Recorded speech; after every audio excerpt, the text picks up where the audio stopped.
بعض خلق تارویت در رسول اللہ صلی اللہ علیہ وسلم په خوب کې وشي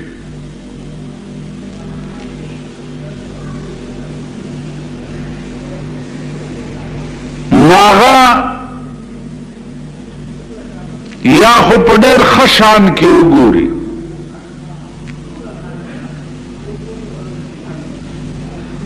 او یا که ذات اقدس د رسول الله صلی الله علیه وسلم په داسې شان کې وګوري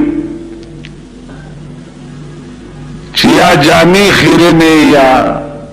وغیرہ وغیرہ نو د دې په دا معنی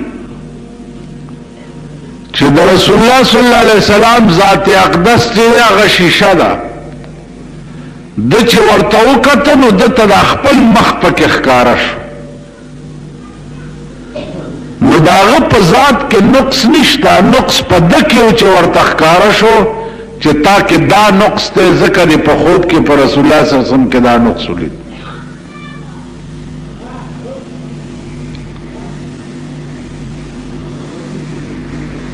بعض وقت کې بعض ائمه چې دي هغه خدای په خوب کې لیدلې لکه امام ابو حنیفه رحمت الله علیه متعلق راځي چې هغه یو کم سل کرته اللہ تعالی په خوب کې لیدلو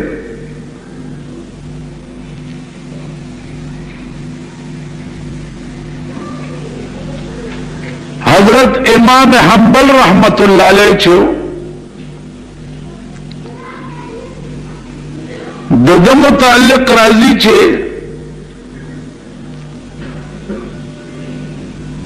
د خوب کی گوری چې الله تعالی ته می پیشو شو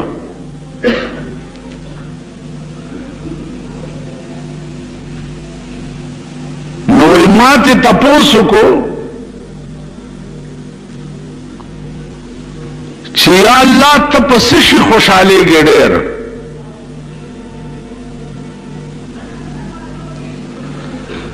والله پاک ما ته وی چې زه ډېر خوشالېږم بتلاوت القرآن څوک چې د قرآن تلاوت ډېر کوي زه په دې ډېر خوشالېږم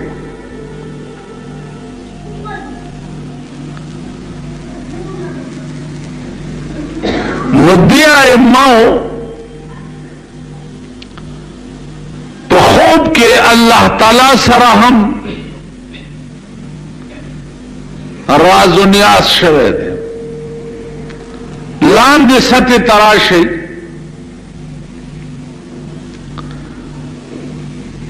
د غرغشتو مولانا صاحب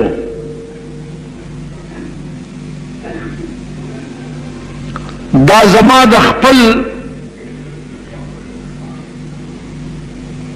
اوریدو ور سره د ناست خبره ده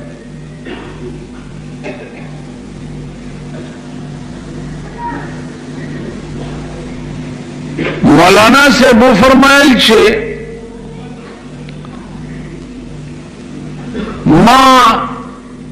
پا توحید کی اور رسالہ لکلے وہ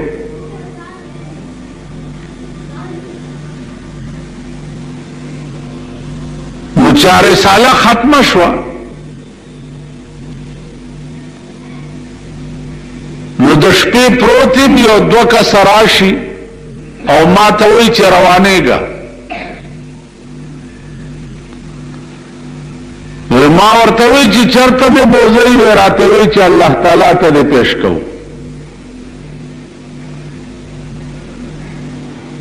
نو ماړه کې دا خیالو کو چې دا ما به رساله کې څه غلطی کړی وي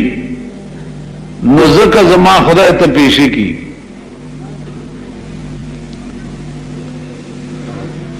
چې الله ته پیش کړم نو ما ته وی چې نصیر الدین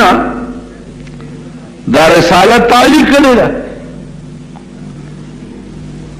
ما ورته وی چې او یا الله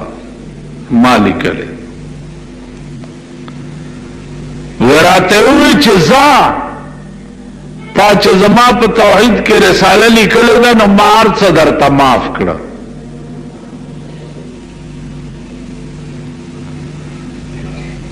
نو عرض مې داو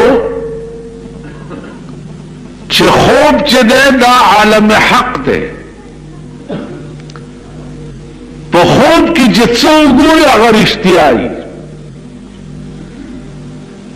تاسو به وایئ چې دنیا کې سړي ته هر څه څنګه معاف شو. تاسو کا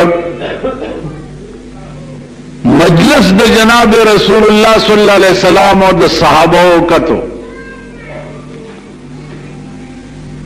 دنیا کې داسې خلق موجود وو چې لامړه نه وو په دنیا کې ورته زیری د جنت شوی. عشره مبشره چې دي په یو ټکی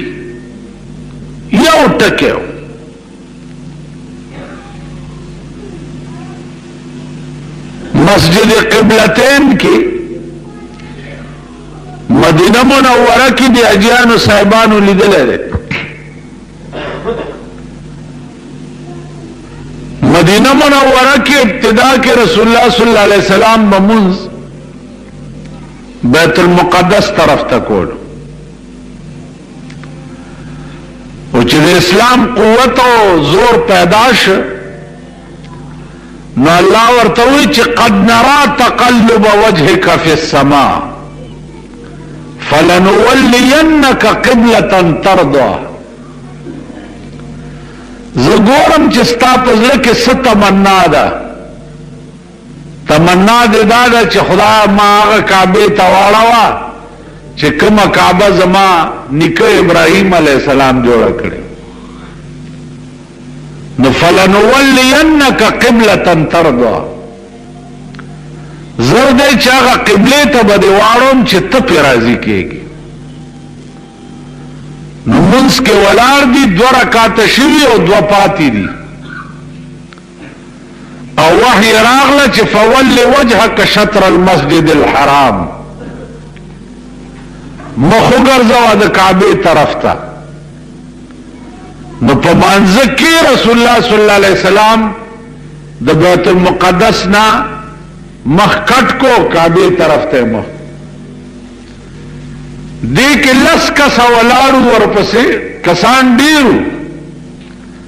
خدا لس کسه ورپسې فوراً تاو شو ورپسې ودرېد. نو خلکو ته دا خیال راغی چې رسول الله صلی الله علیه وسلم چېرته منځ کې سهوه شو. د لسو تړه کې دا خیال راغی چې پیغمبر نه سهوه کېږي. تاسو خیال راغی پیغمبر نه سهوه کېږي. نو چې منځ شو نو وحی رااله چې د لسو کسو ته ووایه چې الله وی تاسو په ژوند جنتیان یې. تاسو خیال راغی. نو عرض میں داو چې په دنیا کې هم الله زیره د جنت خلق ته کړي چې په هغه 10 مبشراو کې دا لوی اکابر صحابه وو. یاد دی چاہتا دا 10 مبشرہ نامے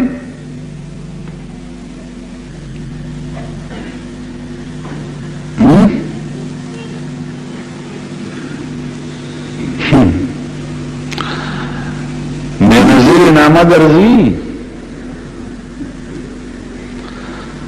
خدا مرکہ خدا بندگانو ابس مرم تیر په خدای قسم چې په دې خپل ژوند ډېر خپېمانه یې ډېر خپېمانه یې.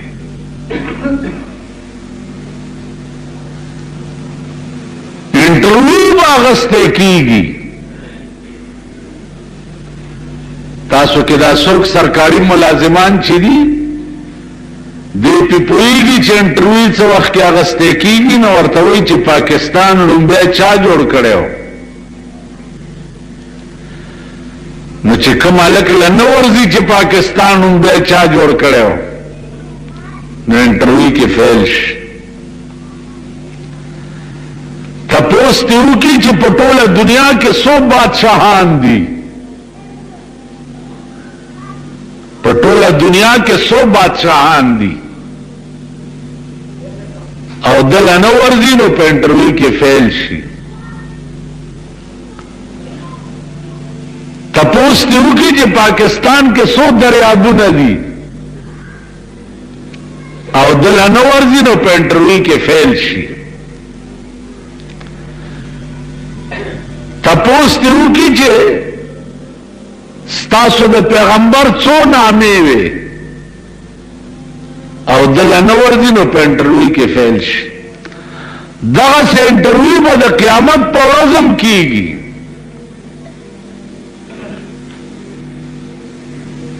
چې 10 مبشره څو کسانو او څه نامې وي